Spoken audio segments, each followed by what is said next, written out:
Color grading. It's not just something you do in the color grading panel in Lightroom. In this video, I'm going to edit this photo in full and through different color grading techniques, achieve this result, making the color of the light much warmer and the photo more dynamic. As with all of my edits, I come into the profile here and I change it normally to Adobe Standard, but because this image has a lot of contrast already, I'm going to choose a camera matching profile and I'm going to use this flat camera profile here.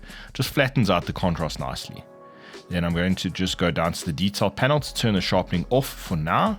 And into lens corrections, I want to remove chromatic aberration. And if you watched my video last week, I now use the AI denoise feature in the very beginning of all of my image editing. So I'm going to do that. The image is not too noisy. It was shot at ISO 1000, but it does have a little bit of noise that I want to get rid of. So I'm going to use an amount of 50% and I will click enhance. And now that will give me the raw DNG file to work on further. Okay, so the DNG file is ready. The image has been denoised and I want to first work on the exposure and then I'm going to go into some nice color grading techniques. So I want to just increase the exposure slightly on this image. Open up those shadows a little bit there. And I think I might raise the blacks and then drop the whites a little bit. That might be a bit too bright, something like that. And then drop the highlights. And then I think I might just add some clarity to the whole image. And I might add a little bit of dehaze just to bring back a little bit of contrast in the image. Maybe a little bit more contrast here. And I might open the shadows a little bit. Play with this white slider here a touch as well.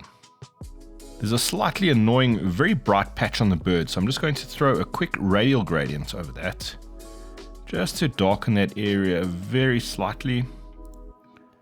Just drop the whites down and the highlights just a touch. And then while we're here in the masking, I'm going to decrease the exposure just on this immediate foreground here. It's a very bright patch of water and I just want to darken that a bit just to bring in some more focus for the bird there. You can see it's a nice sort of vignette appearance there. And I think I might do the same with the top, making sure not to go over the subject. So what I might do here is I might subtract the subject selection from that just to remove that effect from the bird there. So you can see just very slightly darken the top. And I'll go back into the basic panel and the image is looking a tad dull in terms of the colors. So I might increase some of this coloring here a little bit, not too much. That's looking okay for now. And then next go into the tone curve. I might just raise the blacks a very small amount. I don't like having jet black blacks in my images. I like them to be slightly softer. So you can see that little point on the tone graph there. That's the black point. So I'm going to just increase that a little bit there. So next I'm going to work on some sharpening quickly. Go into the detail panel here, zoom into 100%. And I normally start out with a value of about 70 or so. Drop the radius down to 0.5, drop the detail down to about 15. And then while holding down Alt, I click on this masking slider and I take away the sharpening from areas that are out of focus. So you can see everything that's white is being sharpened and everything that is black is not being sharpened. There's no point in sharpening an out of focus area. Alright, so this is where the color grading starts. Now, you might assume that color grading only gets done in this color grading panel. But color grading is the process of changing the colors into something different, applying different colors into shadows or highlights. So in Lightroom, we have this color grading panel, but we also have the HSL panel and also the calibration panel for color grading. Obviously, you can use tone curve as well if you click on these small color icons here. But today I'm going to show you color grading through the HSL panel, also using the color grading panel, and then also the calibration panel. So I think we'll start with the HSL. I want to warm this image up and make it appear like the light was a bit lower in the sky with a more warmer characteristic. So the green on the background, I'm going to change that to be a little bit warmer. So with this, I'm going to click that small tool there. I'm going to click and drag on that background to make those yellows a little bit more orange and these greens towards a little bit more on the orange side as well. Might be a bit much there, but I think this green can come down. So we'll move into the saturation. The blue is getting quite heavily saturated, so I'm going to drop that quite a bit. I'm going to bring in a little bit of blue again with the color grading. So I'm going to drop it maybe a little bit too much because I'll show you a nice trick now. And And then the green saturation, I think I'm going to bring that down a bit. And then possibly the yellows maybe as well. And then I might increase the saturation on the orange. And what I normally do is I don't like the purple color and the magenta color in a lot of my wildlife. So I tend to always desaturate those just a little bit there. And then the luminance, I think it's pretty good as it is. I might drop the luminance of the blue slightly to make the blue slightly darker. And then maybe increase the luminance on the orange a little bit. So there's a before and there's an after. We made it warmer.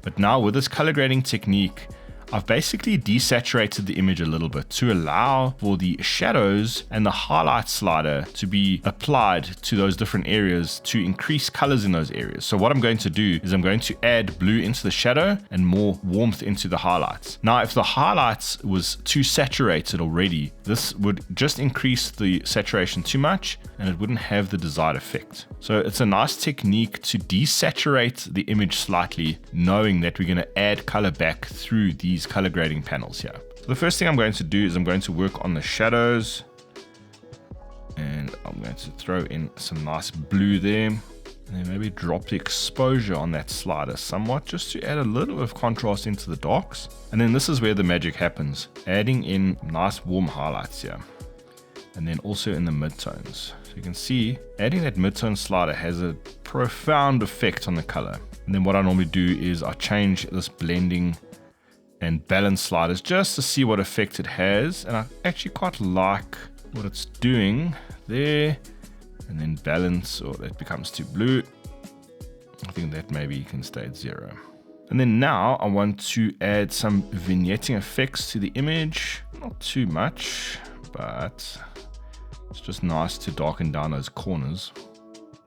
Might go back into this basic panel and just increase some of that saturation. And then at the end of the panel list is the calibration. Now the blue primary channel is a nice channel to use to enhance saturation in your images. We're going to add in a little bit of saturation there. And then I'm going to play with this hue because I feel like the image is still a bit too green. I mean, you could change the white balance, but I'm going to show you how to use this blue primary. Just dragging it a little bit to the left has changed the colors nicely. The blue has changed and the warm light has changed a little bit there. It's very subtle, but it's had a nice effect. And just gonna go back to the basic panel. I might add a little bit more contrast, a little bit more shadows. And I feel like the top of the image is, I like the darkness, but I don't like the color. So I'm going to go back to this gradient we made. And I'm just going to warm that up. So that creates the effect of that light further into the top of the image there. Now what I want to do is I want to add a light bleed effect on the very left of the image. So I'm going to zoom out to 12%, create a radial gradient, quite a big one. Drag it over the image like that. And now what you want to do is just subtract the subject to take away the effect from that subject. And I'm going to increase the black slider, a little bit of exposure, and maybe a little bit of warmth, and a little bit of dehaze just to add in a slight diffusion onto that light there. That's a before and the after, just adding a nice effect there. I think I might crop this image, maybe a nice 16:9 crop will work. What I want to do now is I want to increase the saturation on this water drop, and I want to make the eye a little bit brighter. It's a very dark eye there, but I just want to brighten that top section. So I'm going to use a brush, make it a lot smaller, just paint over that bright section of the eye there, increase that exposure. And then I'm going to make a new brush, paint over the water droplet. And what I'm going to do here is I'm going to increase the whites to increase the brightness, and then just throw in some saturation as well. I think now I just want to increase the clarity a little bit more to increase a bit of that contrast, but I don't want to add clarity to the entire image. I want to add it to the in focus areas. So a nice little trick you can do here is use your select subject. I want to create a subject selection. Then what I'm going to do next is also select the water that is in focus. So I'm going to add a brush, a relatively small brush, and then I'm just going to paint on that in focus area. If I had a bit more time, I'd be a bit more careful with that selection, but I'm just going to increase the clarity slider and then possibly just increase more of this vibrance and maybe add in a very slight magenta tweak. Maybe drop these highlights a little bit more. I think just before we end this video, I'm just going to change some of this blue color. I feel like the blue's a little bit too dark.